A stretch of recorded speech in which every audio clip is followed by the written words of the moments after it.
Mayong adlaw kaninyong tanan nga nagpaminaw karon, ning tulumanon kini ang akong suliran. Ilabi na kaninyo Dr. Rene Obra o Attorney Eileen Bathan. Ingon man sa mga artista nga maghatag og kinabuhi ning akong suwat suliran. Ako si Main Main, 19 years old, minyo ug may duha ka mga anak, taga Sindangan, Zamboanga del Norte. Makapila na ko magpadaan ninyo og suliran. Dinghi kayo na, punto legal kini. Kabahin kini sa akong pagpanganak. Wa manggut ko makaabot og ospital, diha ra sa dan, aron inyong hisabtan, ingon inyang mga paghita po.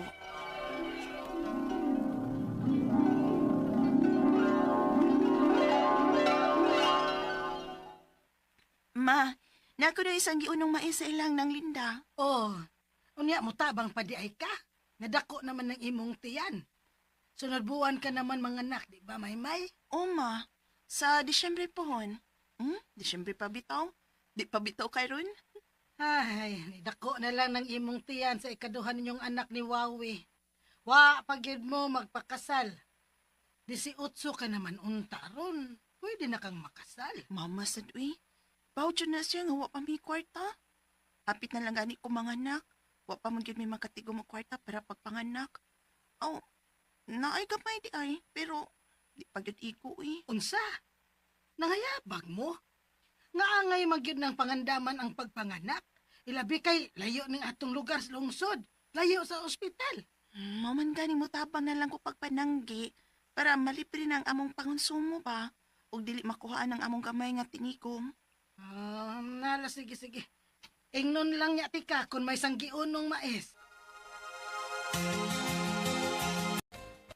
May, nakabantay ka ba nga may kasalan sa atong barangay? Unsa man na, doy? Libreng kasal kuno sa barangay. O di ka kabalitaan na? Ha? Naamang gani kuno'y napalista dito. Kay, daghan mataan na nga kaslon. Kay kasalan lagi, libre. Oh, okay, sige. Pakasal ta, doy.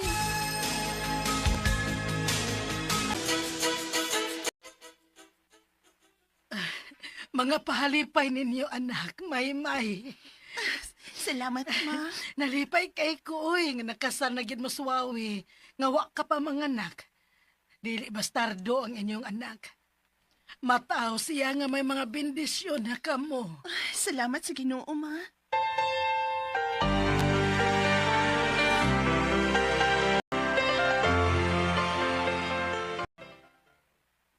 Mananggi ka pa?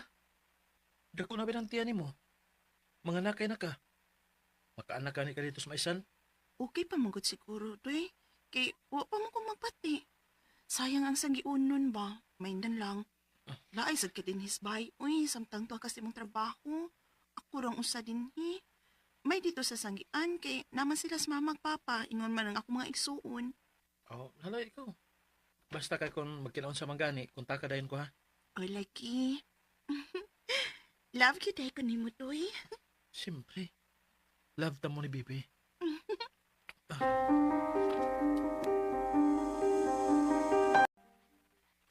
Mutabang pa kag pananggi, ti. Kaya nga naman, Rachel May. Nagmanganak naman karong adlaw, di ba ugma? Ha? Tarong diyang manghura ka, uy. Lagi, nag-anak ko, karong adlaw, o labing dugay ugma. Man, magsakit-sakit akong tiyan ko. Nya mga anak na ko. Na, pangandam na lang gidaan na tiya. Kasi tanaw ba yan ako ni mo ay, manganak na karong adlaw. Oh. Adto na lang mo daan sa lungsod. Unsa? Recorded by X Thunder Gaming.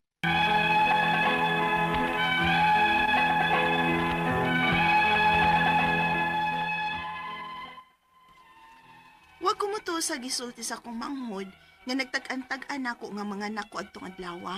Kay wa man gyud magsakit-sakit sa bang akong tiyan. Motong nahuman na lang mi og pananggi sa mais. Wa gyud.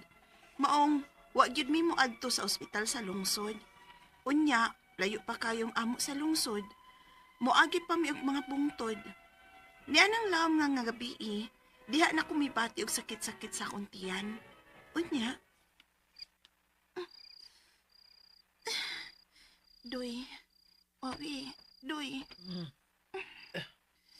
May, ano? Nagsakit-sakit naman akong tiyan. Manganak na ka? As in, Kay nagsakit-sakit naman akong tiyan.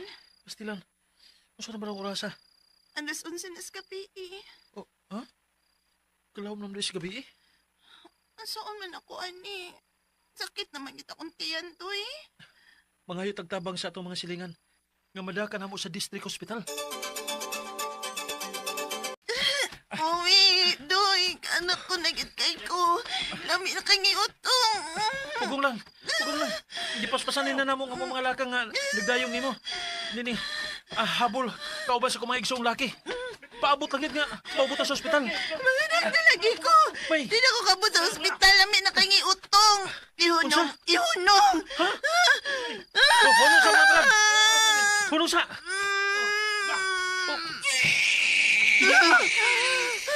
Natawa na si Maymay. Nanganak na siya.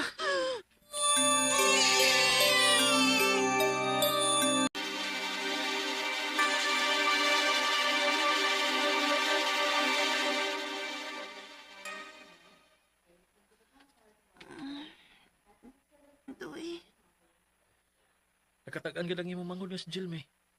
Nga, mga nakid ka. Papagani ka bubut sa ospital, nanganak na ka. Di pagit sa duyan, nga among giyungan nimo. bitaw. Ang atong baby. Okay lang ato ikaw, baby. Babae siya. Oh, yan na ang nurse, May. Ma'am, sir. Doon natay multa ani nga 1,800 ha? Saan sa malang multa, nurse? Wa magod makabot si Mrs. og anak din sa ospital. Unya, gidayon pa magyud ninyo og anhi dinhi. Mao nga may multa nga 1,800. Unsa?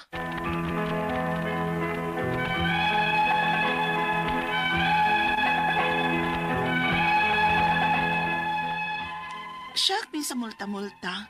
Kay sabi day namo kon wa gyud ko makaabot sa ospital.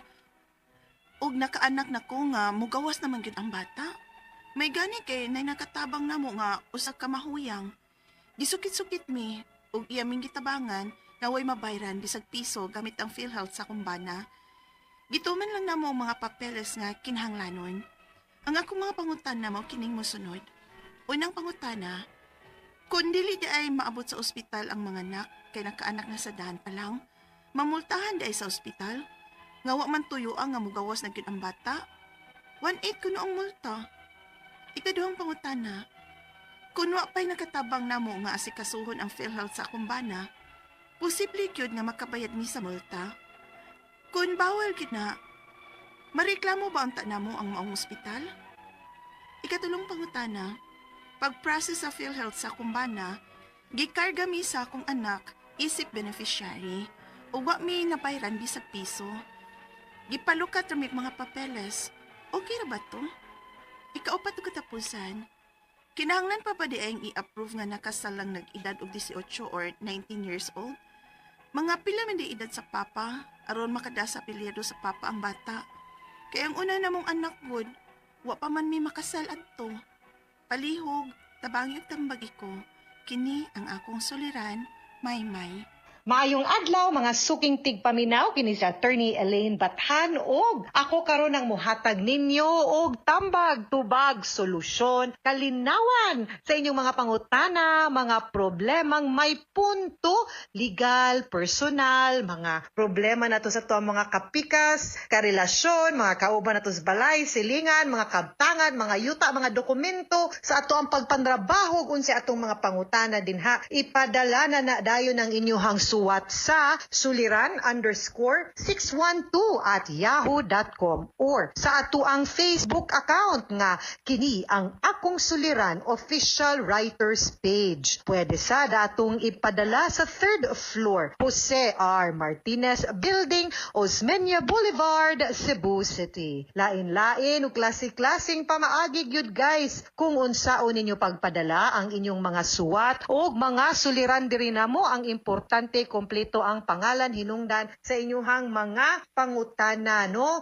And a big shout out lang gyud, no? Sa tanan natong mga likers ug mga followers nga naminaw sa ato ang programa pinaagi sa ato ang YouTube channel ug sa RMN na Facebook account. And guys, salamat kayo sa inyong padayon nga pagpaminaw, no, sa ato ang programa ug pag-like ug pag-follow nako sa Elaine Tantengco Bathan sa Facebook. And greetings and shout out, no, sa tanan nga naa dire na naminaw karong adlaw, labi na nila Mika K. Rojo, nilang Jaja Balahadya, Roydas dinha sa Camotes, hello, and thank you Beverly Padua de los Reyes, no, gusto ka na mo like ug mo follow na to sa Instagram ug sa Facebook. Thank you always for the love and for following me. Letter sender karong adlaw si Maymay, asa man gipada ni Maymay ang iyang suwat sa kini ang akong suliran official writers page. Gitago na to yang pangalan pero taga Sindangan,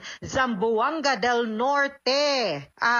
Kapila na kuno siya nagpada. Karon punto legal kuno iyahang pangutana. Ay, thank you kayo kay sige day kag padala, no? Og suwat, meaning to say ni salig jud ka sa mo ang programa among the many followers ug listeners nato sa ato ang programa nga kini ang akong suliran over the years. Unya nanganak man gud ni Maymay pero wa siya kaabot sa ospital diha ra sa Dan, no? So mo man gud to ato na sinati sa drama kung unsa gyud nahitabo nga naabtan gid siya sa Dan, wa na gid siya kaabot sa ospital pagpanganak. So iyang pangutana, kung dili di ay mo abot sa ospital ang mga anak kay nakaanak na sa dalan pa lang, pamultahon di ay sa ospital nga wala man tuyo nga mugawas gyud ang bata. 1/8 kuno ang multa, wa sad ko kasabot kung multa bay tawag ana or naa lang gyud fee para pagpa-admit sa bata. Kay dili na sakto, no, maybe wrong ang termino nga gigamit pero dili gyud na nganong multahan man kang nanganak ka, no? I think admission gyud siguro na nga fee ba pagpadawat ninyo. Kay dili gyud na sakto og makiangayon, wa sad koy nakita nga basihan nganong pamultahon ka kung nakaanak ka sa gawas. Pero kay gidaman ang bata didto siguro mauna ang ilahang fee labi na kay wa didto gipanganak ang bata pero dili na multa, ha? Ikaduhang pangutana, kung wa pay nakatabang namo nga asikasuhon ang PhilHealth sa akong bata, posible gyud nga nakabayad mi sa multa. Kung bawal gyud na mareklamo ba unta namo ang maong ospital? Yes, kay bawal gid siya, wa ko kasabot ug unsay pasabot sa multa. Ang ako alang, usa ta mo reklamo, kay pwede man gyud siyang mareklamo, klaruha, sutaa, klaruha ug ta sakto, no? Kung unsa gyud ang 1,800 nga gibayran ninyo para unsa gyud to. Multa gani gyud ang ilahang gamit nga termino ilahang gisulti, no, dili admission fee or unsa pa na dinha, then pwede na ninyong ireklamo sa Department of Health, no? Kay dili na pwedeng ingon ana, no? So kana pwede na to sila mapasakaan pero ako klaruha sa kay gaduda ko basin di mao ang terminong gigamit, ha, nasayop ba or unsa pero og tinuod nga multa ang tawag niya kana dili pwede, ha? Ikatulong pangutana, pag-process sa PhilHealth sa akong bana, gikarga mi sa ako ang anak isip beneficiary, ug wala mi nabayran maskin piso, gipalukat ra mi og mga papeles, okay ba to? The answer is yes. Kay mo nay nakanindot sa PhilHealth. Mauna nga samtang dapat unta magpadayon nga naay pundo, no, ang PhilHealth. Kay ang PhilHealth manggod, mauni ang healthcare system sa ato ang nasud. Nakanotice mo sa ubang nasud, although dako sad kayo silang mabayran nga buhis, pero magkaingon gyud ka, di ba, hala kang nindot nila, uy, kanang nindot kay ilang mga ospital, libre, way bayranan. Pay mo nindot man ang ilang healthcare system. Kita, mo ni ato ang version, no? Aside sa government hospital, naatay mga PhilHealth, nga gamay ra kay tagbayran, pero maoy naghatag og nagprovide na to. At least, no, kaning sa dialysis, makaingon jud ko nga gamit kaayo ang PhilHealth sa mga dialysis patient important labi na karon, no, kay dili sa yun mag-dialysis, pero tungod sa PhilHealth, no, maka-dialysis gyud in town ang katong mga naay problema sa ilahang kidney. So kani, kay dama na apil man na ang beneficiary, yes, sakto ra to, okay ra gyud pud to, ha? Ikaupat og katapusang pangutana, kinahanglan pa ba di ay i-prove nga nakasal ang nag-edad og 18 or 19 years old? Mga pila man di ay edad sa papa aron makadala sa apelido sa papa ang bata. Kay ang una namong anak god wala pa man ni makasal ato. Okay. Ang balaod man god nag-ingon nga kung 18 above, 18 to 18 years old, pwede nang magminyo. Pero kanang 18 to 21 bata pagyud kaayo na, no, para sa usa ka Pilipino nga babae or laki nga musud ganing sakramento sa kasal, no, kay ang 18 years old to 21 wa pa man gud gani na humagskwelahan na, pero gitugutan na sa ato ang balaod nga magminyo apan kinahanglan man og parents consent o uban pang mga dokumento. Now kung 18 to 19 mo na minyo, no, of course kinahanglan yung ipakita nga pagkaanak, although dili pa mo minyo ato, pwede gyud nga makada si mong apelido or pwedeng ma-legitimate, dili man gud pwede nga makada sa apelido kung naanak ang bata at the time nga dili pa mo pwedeng magminyo.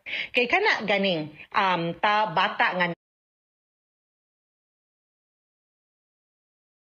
na tao gawas sa kaminyoon, meaning wa pa na minyo ang iyang mamagpapa na anak siya, unya later on, so anak-anak niya guys, illegitimate na. Pero kung naminyo sila, ang iyang mama o iyang papa mismo naminyo later on, naanay proseso nga gitawag nga legitimation. Legitimation provided nga katong pagkaanak sa iyaha, walay legal impediment ang iyahang mamagpapa, meaning pwede unta silang magminyo, wa lang sila nagminyo, no? So, muna kinahanglan nyo iprobar nga kung 18 or 19 manggani mo na anak, na siya na anak, ikaw na anak, no? Or gianak nimo ang bata, naminyo mo, or at least okay, anak namong idara na anak, no, kay para makadala gyud sa apelido ang anak. Otherwise karon pwede ra man gyud na ninyong adapon pud ang bata. Okay, mga suking tigpaminaw, hinaut unta nga naamoy nakutlo na pagtulunan karong adlaw. Kini si Attorney Elaine Bathan, daghan kayong salamat sa inyong pagpaminaw sa atong tulumanon hangtod sa sunod nga sugilanon din higapon sa tuang programa. Kini ang akong suliran gikan sa RMN Production Center, Radyo mo Nationwide. Tatak RMN, daghang salamat o maayong adlaw.